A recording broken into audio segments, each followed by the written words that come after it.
Hello, everyone, and welcome to the Golden Astrologer podcast. This is Deb McBride, and today is Sunday, the 23rd of February, 2020, and I am broadcasting from lovely Escazú, Costa Rica, where it was a very hot day because it is the height of summer here. So, I hope that you are having a good day. This is the day of the new moon in Pisces, and it occurred this morning Eastern Time at 10:32 a.m., and it was at about 4 degrees Pisces. And this is, the time to make a wish, to change some energy in your life, in your house, in your psychic realm, in your visual realm. It is a very good time to start something, not enormous because we're still in Mercury retrograde, but something, do a little ritual. New moon rituals are always good. Do something that indicates a shift in energy. Maybe you want to do a little feng shui in your house. Maybe you want to do a space cleanse. But this is a good time to do the new moon ritual, which is, requesting something new or asking the universe to help you manifest something. And it's Pisces. So Pisces is always the visionary realms, the unseen realms, the realms of spirit and prayer and cosmos, and the places where we go to rest and recuperate and revive ourselves, which is, the sleep and the dream realms. And so this is a very good day and next few days, to start some sort of maybe new sleep schedule, maybe new, chant for something, if you like to chant. But it is a new moon, so we are entering a new cycle. And this new moon is close to Mercury retrograde. It's about 4 degrees away.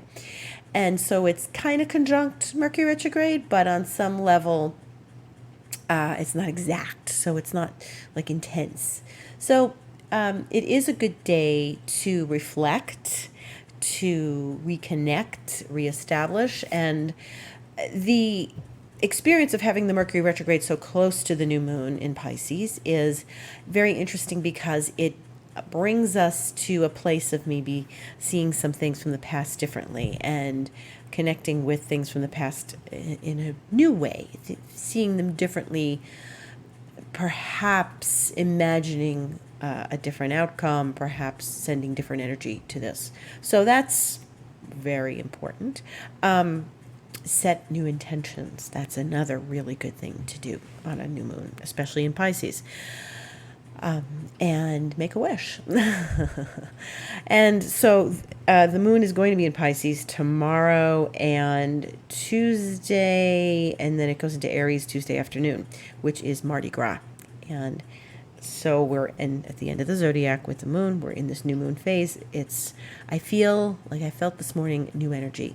It was interesting these last few days, and I don't know how your Mercury retrograde has been, but mine's been complicated. And starting with within 24 hours of the Mercury retrograde beginning, I discovered that my Instagram Golden Astrologer account has been hacked. So for anyone out there who follows me on Instagram, the Golden Astrologer, it's going to have to change because even though I remedied it, there was a second attempt at hacking my account, which is ridiculous because, it's just an inconvenience. It's the nuisance of Mercury retrograde. There's nothing to gain by hacking my account except, being irritating or, just being a nuisance. And I didn't take it too seriously. I just said, okay, some people have nothing better to do with their time, so that's what they want to do. And I am going to have to create a new account, so stay tuned. Once I know what that is, I will let you all know on this podcast. And anyone who follows me or wants to follow me and continue to receive astrological information via Instagram can certainly sign up for that. But I was making videos on Instagram. I do a lot of little astrology videos and astrology messages, and it's easy to do a 1 minute of astrology video, and it's just enough information for people to be aware of what's going on. So onward and upward with a better name, a better title in the coming days and weeks. So the other aspect that's going on today is Venus is squaring Jupiter. And we were talking about this last week because there was lots of interesting stuff at the end of last week with Jupiter sextiling Neptune and Mars trining Uranus, and there being a lot of, again, more visual energy. And so Venus and Jupiter are doing some visual things too, because Venus is always creative, it's love, it's money, they are money planets. Venus is it made the square this morning. Well, it was 11:59 a.m. in New York Times. So wherever you are, you do the little adjustment for that. And we know that Jupiter's in Capricorn and Venus is in Aries because that's where she's been for the last few weeks, and she's not entirely thrilled with Aries, but so there may be a little bit of feistiness in the air right now with Venus and Jupiter. There could be a little overindulgence, but Jupiter in Capricorn is usually a bit conservative. And so they're talking to each other and encouraging us to expand and to create something new and create something out of what we are doing and create something out of nothing sometimes. Using our mind, using our focus, and using our hearts. And that is something that is a really, really good thing to pay attention to. This is a really good time to pay attention and listen to your heart right now and follow your own guidance. And Venus Jupiter's part of that too. Is Jupiter's always about philosophy and beliefs and being connected to your own guidance. The thing is that Mercury retrograde makes things a little topsy-turvy, and I definitely saw opportunities or offers or stories from people this week that seemed that they were not the right things. So some things, people approached me with an opportunity. It wasn't going to work. I knew under Mercury retrograde it would be problematic or at least annoying, and it just took up some time, and I realized it just wasn't going to work. So that's something that you want to pay attention to during the next few weeks until March 9th, March 10th, when Mercury goes direct. And when we start to pay attention to what's happening during the Mercury retrograde, I think that the best thing is to just with a Jupiter Venus like this, is seek your own guidance and just try to keep your own guidance and keep your own counsel. And so it's not a great time to go out blabbing information, especially if the information is unclear. And there's lots of unclear energy right now as far as communication and energy for information. So this is something that you want to be aware of. In the meantime, still Jupiter and Venus, and then tomorrow the Sun sextiles Mars, which is energetic. So the Sun is in Pisces, as we know, and Mars is in Capricorn. So this is a good time to be, energetic and ambitious and do something that's, heart-centered, because the Sun is in Pisces, but sort of moves along, motivates you, gets your energy moving. And then the Sun conjuncts Mercury the next day. So it's the Sun is sextiling Mars and then conjuncting Mercury. So during a Mercury retrograde, there's a lot of that back and forth where the Mercury retrograde makes a conjunction with the Sun, and they sort of pass each other again, as they've passed each other before earlier in the year, and now they're passing during the retrograde. So they're going to shake hands, share information in Pisces, and share psychic things, share secrets, maybe share empathic stories, and then Mercury will go backwards and the Sun will go forwards. And Mercury will then sextile Mars the way the Sun did, except that will be Wednesday, because remember, Mercury's moving backwards, so where the Sun has been, Mercury's going back to. So they're sort of meeting on the road, they're shaking hands, they're going opposite directions on the same road. And Mercury is going back over the Sun's path in the last few days. Important to pay attention to, as the Sun, went into Pisces last week. And when the sun changes signs and then Mercury is moving into the sun's path, Mercury is going to recover all that's been going on in this last week or so. The sun went into Pisces last Tuesday, very late at night, Eastern time. And so Mercury is going to say, okay, what has the sun just, enlightened you to? And now we're going to kind of go back and review all of that, over the next few weeks. And Mercury's moving slowly, so it's not going to go past, the too much of the sun's path, but just pay attention to those things. Watch where Mercury goes and what Mercury reveals to you that the sun already started the story with. So, Mercury's already been there. Then the sun came in. Now Mercury's going back over that story again, and we'll go over the story again later in March, once it's direct and moving forward and moving through Pisces again, those first degrees of Pisces.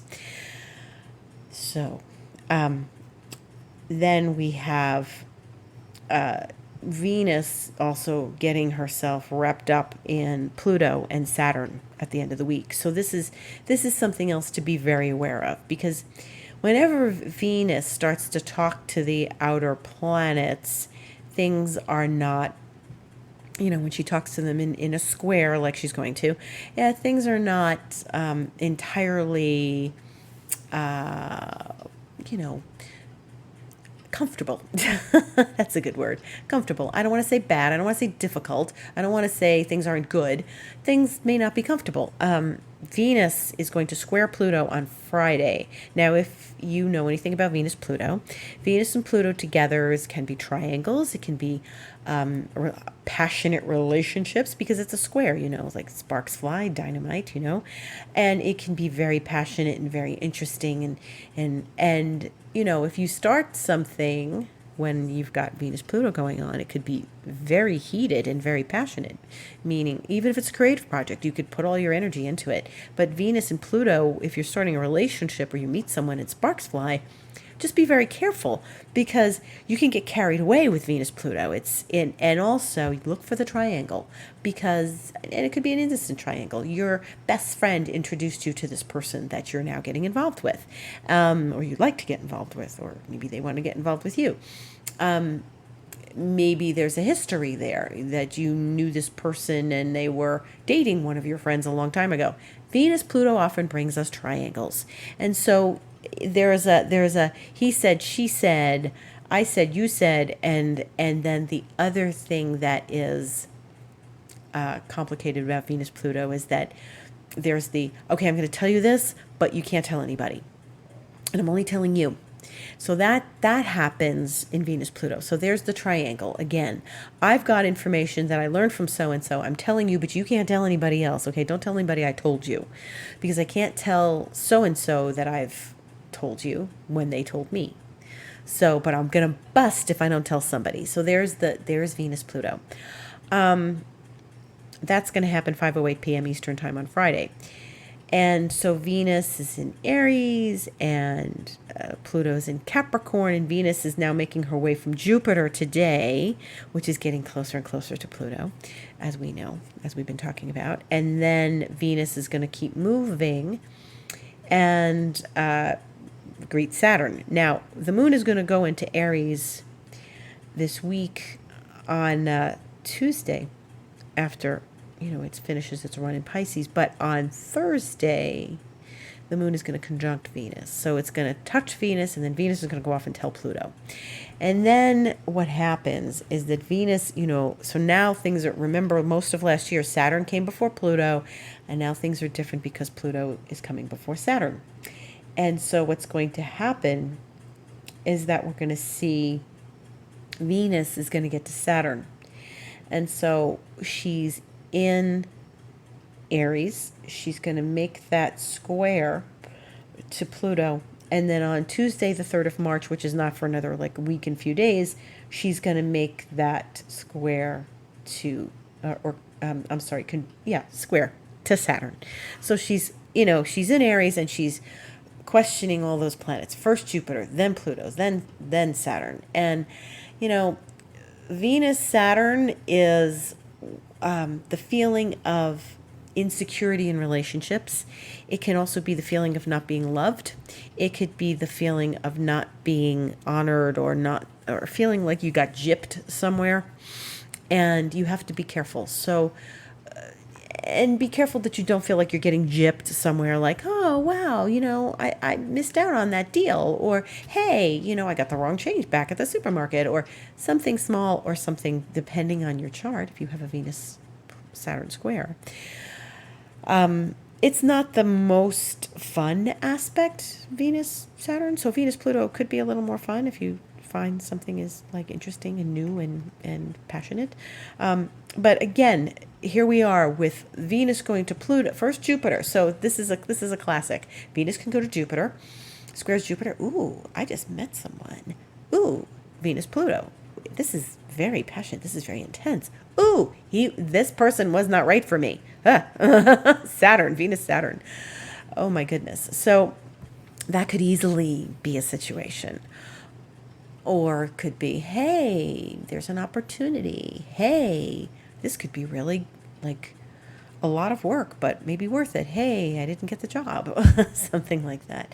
So just be aware of that, because we're in this cycle of Capricorn with all of those planets there, and Venus is in Aries, and she's sort of touching each one as she passes through the sign of Aries. So, we're gonna see some stuff in these next few days. There'll probably be things in the news. Who in Hollywood's getting divorced? Who's like breaking up? Wow, they just got together. Wow, they're getting divorced. There may be these whirlwind relationships you hear about, and then it ends. It could be a lot of those things.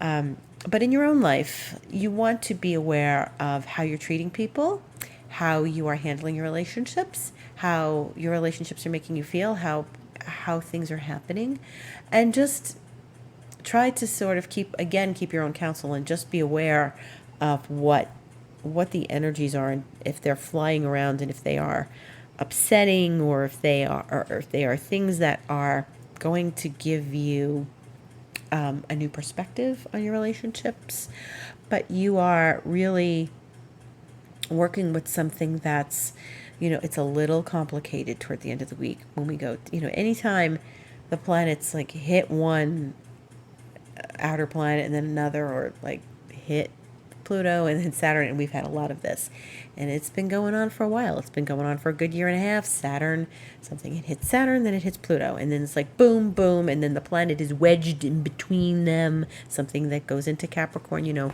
few months ago, Venus was like wedged between Saturn and Pluto. That was before they made their conjunction, and then, planets were getting in that space, and we call that in astrology, we call that besieged. So if a personal planet is in that bracket between Pluto and Saturn, or Saturn then Pluto, or if there were other planets kind of conjunct each other, if Neptune and Uranus were conjunct or something, and we can have those in our astrological chart if we were born with that, or we can see this happen day to day.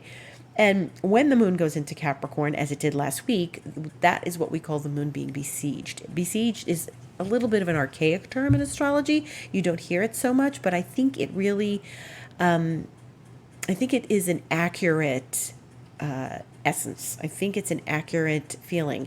The moon is wedged in between Pluto and then Saturn. And we saw a lot of this last year. And remember what I was saying, limitation, transformation, limitation, transformation. Now it's kind of the reverse. Like, okay, I don't want to feel hopeless, so I'm going to continue my transformation. And I know I just have to keep working, because Saturn comes after Pluto now. So it's like, okay. So Pluto's the transformative one. Pluto's the one. Now we're going from Jupiter to Pluto. It's like, okay, we're pounding it out. We're making it happen. And then Saturn might be like, ooh, the air just went out of the balloon. I was really doing well. I had a lot of confidence, and now it just kind of got stripped a bit. Don't worry about it. Just keep going. Because Saturn's leaving Capricorn to go into Aquarius. It'll come back this way, but it won't get close to, to the conjunction. It won't be a conjunction, exact conjunction again. There's an on and off conjunction between Saturn and Pluto and Jupiter, but we are really focusing on that Jupiter-Pluto, because it's extremely powerful and passionate, and the thing that we want to start thinking about. So now, remember, Venus goes to Jupiter today and then Pluto at the end of the week. So think about some strategies. Think about what you can do creatively. Think about your relationships and how you want to proceed with them, and your experiences and how you want to open the door to them.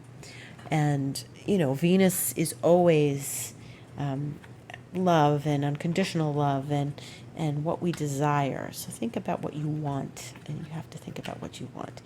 And those things should really come as something advanced. Jupiter and Pluto is an advanced energy. It means we want to advance our lives. It means we want to really take initiative, because it is in Capricorn. It's an initiative taking, ambitious sign. So when we're getting planets talking to Jupiter and Pluto, as we will, the moon will talk to them every month. We want to be aware of how we're using the energy ambitiously, how that we're not sort of letting Saturn get to us. It's there is maybe the feeling of, oh, my hopes are being dashed or something like that. But you don't want to let Saturn get to you. You want to just use the energy. It's like, okay, then I got to work a little harder. Okay, I transformed it. Well, you know what? Maybe I got to take a few extra steps here. And that's what Saturn often requires of us. Some extra steps, some extra energy being expended. But Jupiter and Pluto I see as very hopeful, even though it's Pluto, even though it's a transformative energy, even though it is something, Pluto is often called a destroyer because it rips away the old life and hands you something new. And sometimes you have to pick up the pieces. Think about it this way. If you you're like ambitious and you're moving and you're manifesting, and then Saturn throws you a curveball, you just go, all right, that's it. I got to navigate this and work a little harder and strategize, because Saturn likes strategy, and focus more. Now, Mars is in Capricorn with these guys. So we've got, like I said last week, a pile of planets in Capricorn and a pile of planets in Pisces right now. So Mars in Capricorn is strategic, and Mars is very much about, aiming towards some goals, ambitions, strategies. It likes Capricorn. It's exalted there. So Mars's energy is really revving up the Capricorn stuff, which means that, where Venus is squaring things, where everything has happened, Mars is going to get wedged in there. Mars is going to get in between the Saturn and the Pluto and the Jupiter and everything. So that's not going to be later on. It's later in March. But remember that Mars is, provokes. Mars is provocative.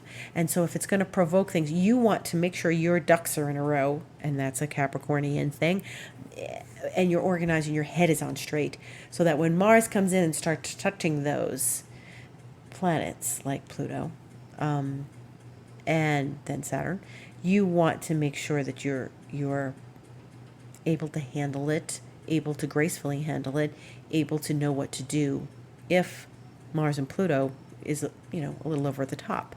Mars is what we call the octave of Pluto. So it's Mars and Pluto both technically rule Scorpio. Mars is the traditional ruler. So that's an intense energy. It's like, I want to push, I want to push, I want to push. And maybe, Saturn says, you can't push. You push Jupiter to Mars to Jupiter. You push Mars to Pluto. You push, and you want to go, and you're ambitious, and Saturn goes, oh, stop. You're pushing too hard. You're smothering me. I can't take it. Step back. And then you've got to kind of reevaluate where you are. So it's an interesting dynamic. This year. So we're never short of interesting aspects in the year 2020. And we all have to kind of pay attention and keep our focus. Now, in Capricorn, we have the South Node, we have Mars, we have Jupiter, Pluto, and Saturn. And a few days ago, we had the moon there. So that was a lot of focused Capricornian energy. Meanwhile, in Pisces, we have the Sun, we have Mercury, we have Neptune. And in today, we have the moon. So there's 4. So they are what we call sextile. They are supportive to each other, Capricorn and Pisces. But Pisces is not, the gusto that Capricorn is. Pisces is, I'm going to take all of this intuitively, and I'm going to sort of float in the room and do this and then float back out again, and I'm not going to worry about it too much. And so maybe it's a good balance for Capricorn, because Capricorn's all systems go. We're pumping, we're going ahead, we're going to make this happen. Capricorn's at the gym, pumping iron. And all the other planets are in Pisces saying, I'd like to sort of sit in the sun today and, sip a lemonade and and just relax. But they're not causing challenging aspects with one another.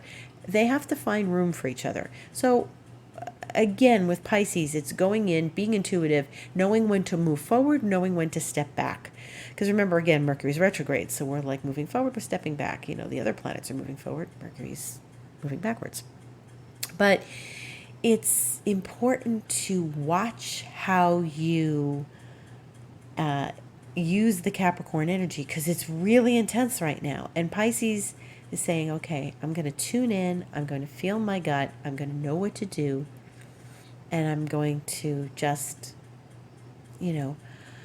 surrender the stress, because Capricorn can get stressed out. I'm going to surrender the stress. Maybe there's nothing I can do about this. Maybe I just have to lighten up and use my intuition here and just say, okay, I'm just going to trust. I'm going to trust the universe. I'm going to trust in the unknown. See, Pisces is a sign of faith. And we need to, while the sun and there's the new moon today in Pisces, we've got to have faith.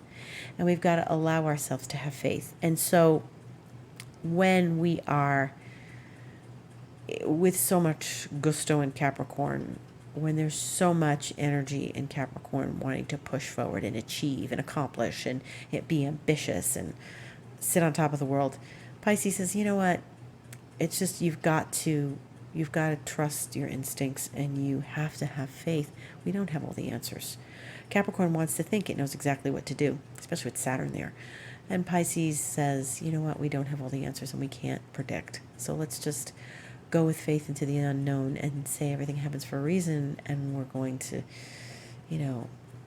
just be unconditionally loving to ourselves and to those we care about, and embrace what's in front of us, even if it's complicated, even if the Capricorn planets present a complicated picture to us. We have to have the faith from Pisces that we know we're going to get through it.